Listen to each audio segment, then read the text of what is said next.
Hello, everybody. You're on the mic. And on today's episode, I'm going to continue.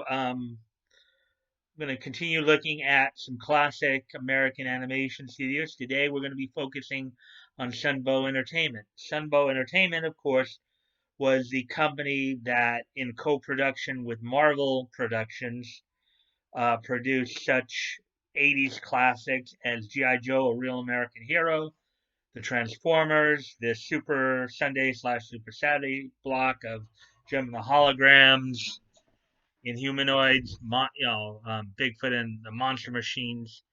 So we're going to take a look at their history and today, and that's what we're doing on this episode today. So with no further ado, let's get started. Sunbow Entertainment was an animation studio founded in 1980 and owned until 1998 by Griffin Bacall Advertising in New York City and in the United States. Now, one other little note here too: more or less, My Little Pony was also part of Sunbow. Basically, most of the stuff they produced were based on Hasbro toy products. So, another little tidbit there. So Griffin Bacall's first animations were animated commercials for Hasbro's G.I. Joe toy line. The success of the animated commercials led to partnerships with Tom Griffin and Joe Bacall to form Sunbow Productions. Due to their close working relationship with Hasbro, Sunbow came to be recognized as the toy giant's unofficial television arm. Um, there you go.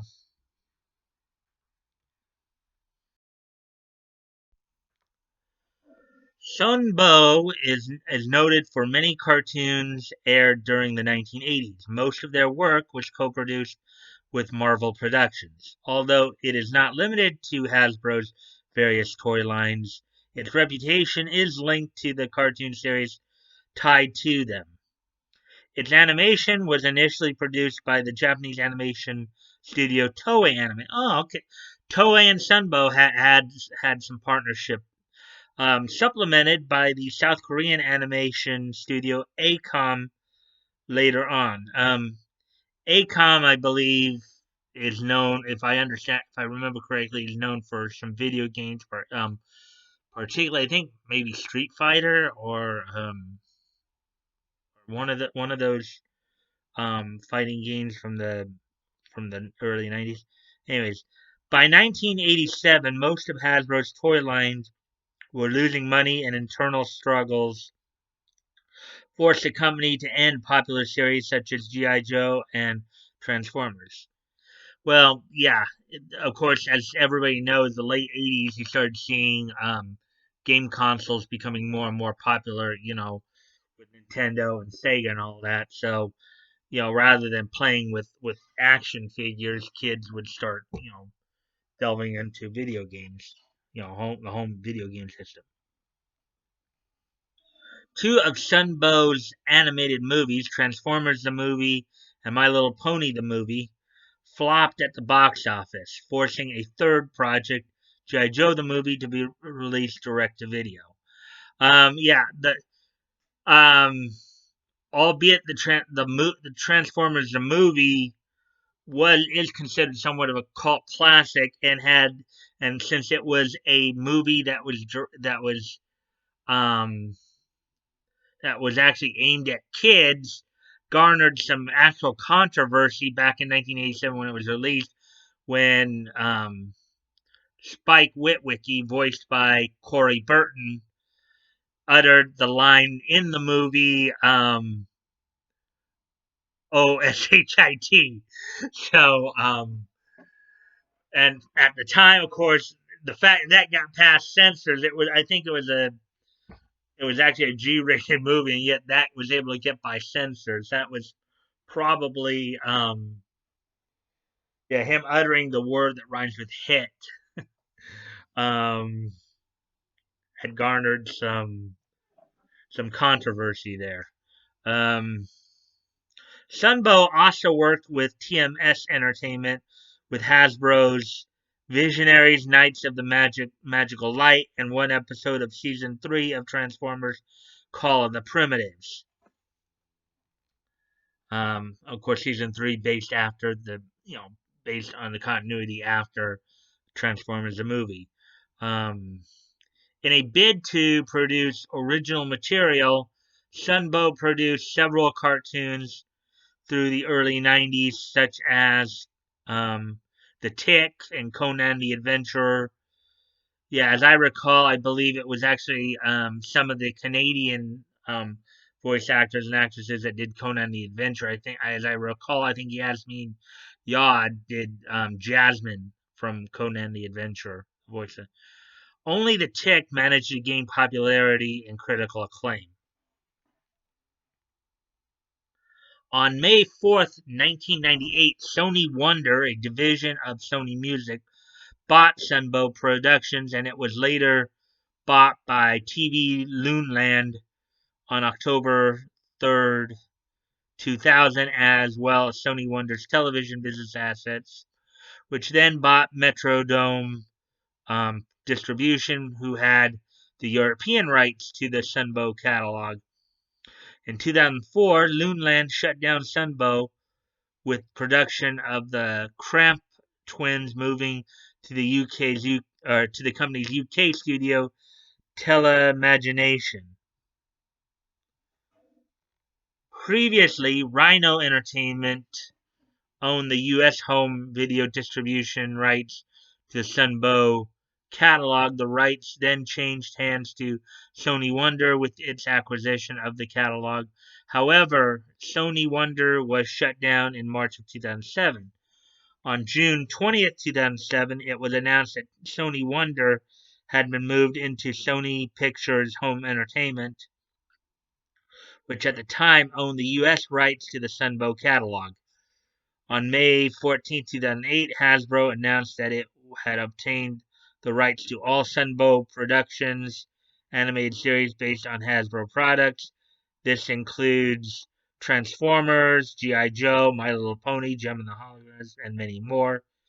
These titles are currently managed as part of the AllSpark Animation Library. Yeah, I believe this is the this is basically the basis of programming that helped launch the Hub network.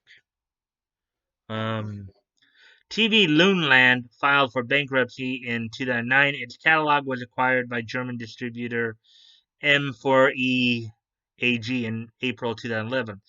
In February 2017, a Belgian company, Studio 100, purchased the majority stake of M4E. So that's more or less the history of Sunbow Productions right there. Um, that's pretty much the long and the short of it. So with all that being said,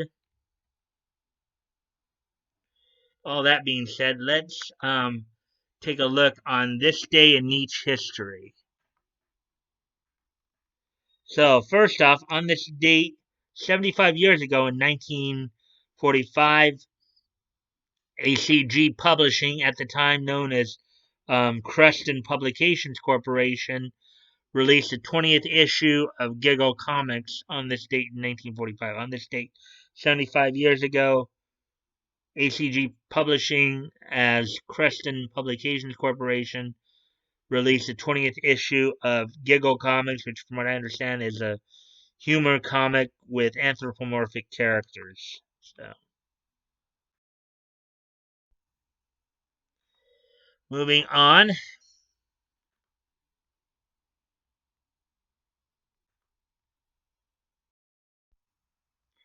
On this date in 1995, at Viking Hall in Philadelphia, Pennsylvania, ECW, Extreme Championship Wrestling, held its Enter Sandman event.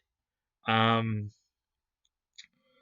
that event, of course, in the main event, you saw Public Enemy um, retain the ECW World Tag Team titles against the Pitbulls in a double dog collar match.